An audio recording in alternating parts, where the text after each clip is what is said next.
Welcome back ناظرین، بات چیت کو آگے بڑھاتے ہیں۔ بخاری صاحب میں آپ کی طرف آ رہا ہوں۔ کچھ اختیار صاحب نے کچھ 2-3 نکات اٹھائے تھے، آپ بڑی تیزی کے ساتھ لکھ بھی رہے تھے، وہ ضرور آپ کمنٹس کیجیے گا۔ لیکن ابھی بھی ایک جو سب سے بڑا ایشو ہے، خواجہ آصف صاحب وزیر دفاع ہیں اور ملٹری ٹرائل ہوا، سارا کچھ ہوا، ان کا بھی یہ کہنا ہے کہ بات چیت آگے نہیں بڑھ سکتی یا معاملات آگے نہیں بڑھ سکتے جب تک کہ 9 مئی کے اصل منصوبہ ساز کو، ماسٹر مائنڈ کو سزا نہ دی جائے، تو اس وقت تک انصاف کا پروسیس بھی مکمل نہیں ہو سکتا۔ اور ان کا اشارہ عمران خان کی طرف تھا کہ جب تک ان کو سزا نہیں ہوگی تو معاملات آگے نہیں بڑھیں گے۔ تو آپ سمجھتے ہیں کہ 9 مئی میں واقعی عمران خان کو بھی سزا ہونی چاہیے یا نہیں ہونی چاہیے، یا اگر اس قسم کی بھی ڈیمانڈز ہوں گی تو پھر مذاکرات آگے بڑھ سکتے ہیں نہیں بڑھ سکتے؟ اچھا خالد بھائی، میں 2-3 چیزیں آپ کو ون بائی ون ایڈریس کروں وتھ بڑی لٹل بریف سے۔ بالکل بریف سے۔ نمبر 1 یہ کہ اختیار ولی صاحب نے کے پی کی بات کی۔ اختیار بھائی بات یہ ہے کہ کے پی کے ابھی تک سینٹ کے الیکشن تو آپ نے ہونے نہیں دیے۔ 26 امینڈمنٹ جیسا کہ لیکن یہ ویسے بنا دینا اس میں حرج کیا ہے، چلو سینٹ ہوتا رہے گا۔ دیکھیں نا، آپ نے کے پی کو نمائندگی نہیں دی، اپنے ہاؤس آف دا جو آپ کا اپر ہاؤس ہے اس میں نمائندگی نہیں دی۔ اختیار بھائی میں بات کر لوں، اب سینٹ کا الیکشن کا پبلک اکاؤنٹس کمیٹی کے ساتھ میں یہی بتا رہا ہوں جی، میرا ایک تو پوائنٹ آف ویو نا کہ آپ ان کو ریپرزنٹیشن دیتے نہیں ہیں اور ان سے ریپرزنٹیشن لینے کے قائل ہیں۔ آپ نے ہاؤس فل نہیں ہوا اور آپ نے جو ہے اس کا اپر ہاؤس کی بات کر رہا ہوں، اور آپ نے 26 امینڈمنٹ کر دی۔ اسپیشل سیٹ سپریم کورٹ کا آرڈر ہوا ہے، سپریم کورٹ کے آرڈر۔ اختیار بھائی اب میرے سن تو لیں، آج یہ 2-3 پوائنٹ میں یاد دلا دوں گا اختیار صاحب جب آپ کے پاس ہوں گا، جو دو باتیں کر رہی ہے۔ اسپیشل سیٹس کی بات ہے، اسپیشل سیٹس ہمیں دی کوئی نہیں۔ سپریم کورٹ کہہ رہی ہے دے دو، ای سی پی والا کہتا ہے نہیں، میں صدر کی بھی نہیں مانتا ہوں، میں کسی کی نہیں مانتا ہوں، میں نہیں دیتا ہوں۔ سر ایسے نہ کریں، اس کو آگے لے کے چلیں۔ سر جو آپ نے بات کی جو بڑی امپورٹنٹ چیز تھی، دیکھیں آپ نے ہمارے ڈیفنس منسٹر کی بات کی، بہت سینئر پولیٹیشین ہے اور میں ان سے ایسی چیزیں توقع نہیں کرتا ہوں۔ گو کہ پچھلے کچھ عرصے سے شاید عمر کا تقاضا ہے کہ وہ کچھ اس طرح کی باتیں کر رہے ہیں، یا چابی والے ان کو کہتے ہیں بول دیں تو وہ بول دیتے ہیں۔ دیکھیں میں آپ کو بتاؤں کہ جو 9 مئی ہے، 9 مئی کو عمران خان صاحب was in the custody of the prosecution, police custody میں تھے وہ، اسلام آباد میں H11 میں ان کو رکھا ہوا تھا انہوں نے۔ اور جب وہ ہائی کورٹ سے گرفتار ہوئے، میں آخری آدمی تھا کیونکہ میں بایو میٹرک لانے ان کا وکیل تھا، ان کے ساتھ کھڑا ہوا تھا، اور ڈنڈے اور پیپر سپرے ہمیں مارے گئے تھے، آئی واز دیئر، جس پہ چیف جسٹس اسلام آباد ہائی کورٹ نے ہمیں روک لیا اور کہا نہیں آپ رکیں یہاں، رات 11 بجے تک پروسیڈنگز ہوئی۔ صبح 9 مئی کو 3 لوگ ملے عمران خان صاحب سے، کس جگہ پہ؟ جہاں پر آپ کی اسلام آباد پولیس ہیڈ کوارٹرز ہے جی، آئی جی آفس ہے، وہاں پر کورٹ بھی وہیں لگی، 2 ججز آپ کے وہاں پر موجود تھے، ایک نیب کے جو ریٹائر ہو گئے جج، اور ایک جو ہماری دلاور صاحب تھے، ان کی کورٹ 2 کیسز چل رہے تھے جن میں اریسٹ کیا گیا، وہ بھی وہیں لگی۔ ان 3 لوگوں میں ایک بیرسٹر گور شامل تھے، ایک خواجہ حارث صاحب اس ٹائم کونسل تھے ان کے، وہ شامل تھے، اور ایک میں شامل تھا۔ تو ہمیں تو پتہ نہیں نا کہ باہر کیا ہوا، پروسیڈنگز چلی ایک کورٹ کی، اس کے بعد دوسری، دین اس کے بعد باہر، اور تو کوئی ملا نہیں۔ تو اب بات یہ ہے کہ یہ میں آپ کو فیکچول پوزیشن بتا رہا ہوں، ریکارڈ کا حصہ ہے۔ اب اس کے بعد 9 مئی کا واقعہ ہوا۔ کہتے ہیں ہم 2 دن پہلے ان کی میٹنگ میں بیٹھے ہوئے تھے۔ دیکھیں میں اب اچھا میں اس کو اور آسان کر دیتا ہوں جی۔ اب مجھے نہیں پتا کہ ہمارے ڈیفنس منسٹر صاحب کون سی مخبری کے اوپر بیس کرتے ہوئے جا رہے ہیں، ٹھیک ہے نا۔ قانون تو یہاں پر 40 سال پہلے ذوالفقار علی بھٹو کو بھی 109 میں پھانسی دے دیا، لیکن ایشو یہ ہے کہ اب تو کیپٹل پنشمنٹس آپ نے دے دی، کیپٹل پنشمنٹ دے دی اس دوران جب پٹیشن جو ہے سپریم کورٹ میں پینڈنگ ہے۔ کل سپریم کورٹ کہتی ہے اوکے جی سیولین کی جو ہے وہ ملٹری ٹرائل ہو ہی نہیں سکتا، تو یہ تو ساری نل اینڈ وائڈ ہو جائے گی۔ But on the other side میں for the sake of arguments ایک بات کر دیتا ہوں، اچھا ٹھیک ہے کیپٹل پنشمنٹ آپ نے دے دی فار 10 ایئرس، تو جو for the sake of arguments بات کروں تو جو آپ کانسپریسی ہوگی اس کو اسے انہانس کر کے دے دیں گے، پاسبل ہی نہیں ہے، کچھ تو چیزیں آپ کو دیکھنی پڑیں گی نا۔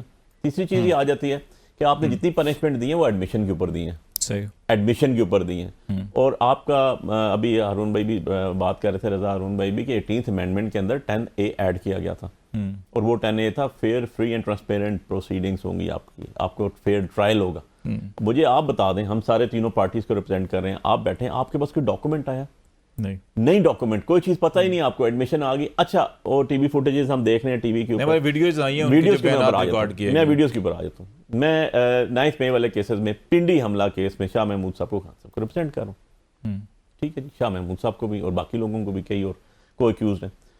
اپلیکیشن دی ہم نے کہ جی کوئی ڈاکومنٹ ہے، کوئی CCTV فوٹیجز ہیں دے دیں، ریکارڈ آ گیا، چارج شیٹ فریم کر دی اینٹی ٹیررسٹ کورٹ کے جج صاحب نے، اور کوئی سی سی ٹی وی فوٹیجز ساتھ اٹیچ نہیں ہے ریکارڈ کے. اب دوسری چیز کلیئر ہو گئی یہاں تک کہ جتنی بھی انسٹالیشنز جو بھی بتائی گئی, گملے ٹوٹے جو کچھ بھی ہو واٹس ایور اٹ از, میں اس کی ڈبیٹ بھی نہیں جا رہا ہوں. جو بھی ایلیگیشن تھا جس جگہ پہ تھا سب کی سی سی ٹی وی فوٹیج تھی, اور میں موجود تھا جیل ٹرائل میں. خان صاحب نے جب پبلکلی کہا کہ جی میری پارٹی کا کوئی بندہ ہوگا میں اس کو ڈس آن کر دوں گا, دو تو صحیح نا C C T V footages, that was جو جرنلسٹ انہوں نے ایڈریس کیا تھا. اب ہمیں وہاں ریکارڈ کوئی نہیں دے گا. اب خالد بھائی بڑی انٹرسٹنگ بات یہ ہے, پک اینڈ چوز نہیں ہو سکتا. Every one is equal before the law. Constitution جیسا تیسا بھی ہمارا کانسٹیٹیوشن ہے, ہم نے اس کو فالو کرنا ہے اور اوریجنل لیٹر اینڈ اسپرٹ میں, کیونکہ میری بڑی زیادہ ڈیپ آبزرویشنز ہیں اس کے اوپر, اور اپنا وہ ہے جو بلاول صاحب نے کیا اس کے ساتھ 26 امینڈمنٹ میں. But even and otherwise pick and choose نہیں ہو سکتا. Anti terrorist court is a special court. ایک ایف آئی آر کے آپ نے چل رہے ہیں 103 بندوں کا کیسز ادھر چل رہے ہیں, 131 کے چل رہے ہیں کس جگہ, اینٹی ٹیررسٹ کورٹ پنڈی. اچھا اسلام آباد میں شاید ہم لوگوں پہ بھی ہو جاتے, ہو نہیں سکتا تھا کیونکہ یہاں پر علاقہ نہیں تھا. تھوڑا رو بھی دینا چاہیے نا, اب جو باقی بندے چلے گئے بھی تو ہونا چاہیے نا سٹا. تو اس سے تو دو چیزیں کلیئر ہوتی ہیں نا, آپ نے روب قائم کرنا ہے اپنے پاس عزائم دے کر, یا آپ نے ایک عام فہم انسان کو جو اب میرا کامن مین نا, آپ اور میں کامن مین ہیں, ہارون بھائی بھی ہیں, کیا اختیار ولی صاحب کے ذہن میں یہ چیز نہیں آ رہی کہ اس کا مطلب ہے کہ پھر باقی عدالتوں میں انصاف کوئی نہیں ملتا؟ ٹھیک ہے, میں ذرا اختیار ولی صاحب آپ کی طرف آتا ہوں. میں ایک دو چیزیں ڈسکس انہوں نے بھی کی, آپ اس وقت پوائنٹ آؤٹ کرنا چاہ رہے تھے, بے شک کیجئے گا. ایک چیز اور ایک میں ایڈ کر دوں گا, اختیار بھائی کے پاس جانا ہے, اختیار صاحب کا رضا صاحب کا ٹائم کٹ جائے گا, بس میں نے صرف ایک سیکنڈ کے لیے آپ سے لینا. اختیار بھائی جب میاں نواز شریف صاحب پہ کیسز ہوئے تھے نا, تو کلثوم نواز صاحب اللہ ان کو جنت الفردوس میں جگہ دے عطا کرے جی, وہ ایک ہاؤس وائف تھی لیکن انہوں نے آ کے لیڈ کیا تھا. ان کو مشرف صاحب نے بھی جیل میں نہیں ڈالا تھا.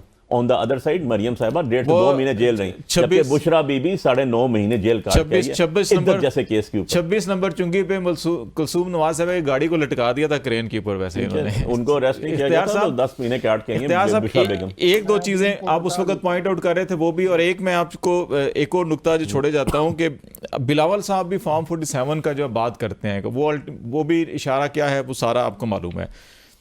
ان دونوں چیزوں کو ہم مستقل حل نہیں کر سکتے.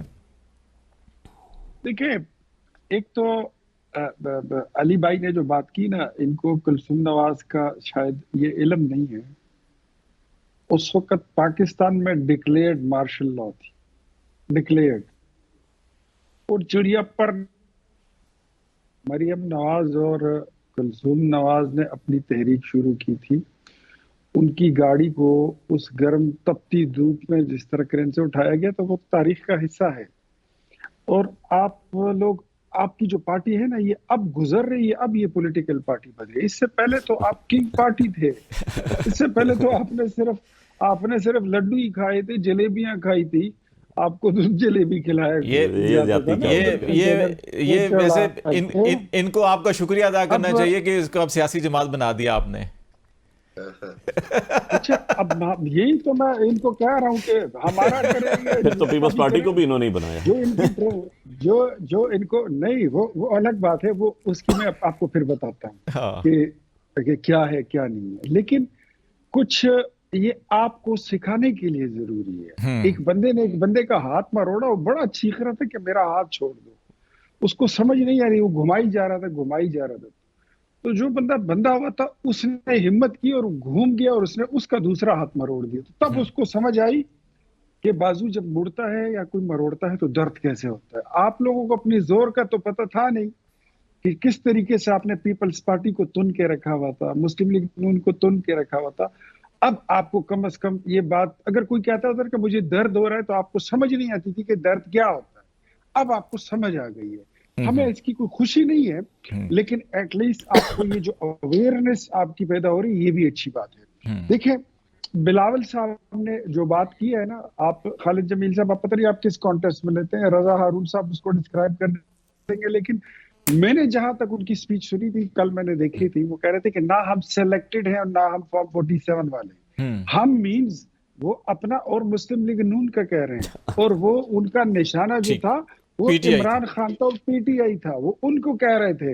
ٹھیک ہے بھائی, ہم تو فارم 45 والے ہیں. ہاں یار علی بھائی, پرسوں میرے ساتھ تیمور بیٹھا ہوا تھا بول ٹی وی پر غالباً, تو وہاں پہ میں نے ان سے پوچھا, میں کہا آپ تو الیکشن ہار گئے ہیں, بتائیے نا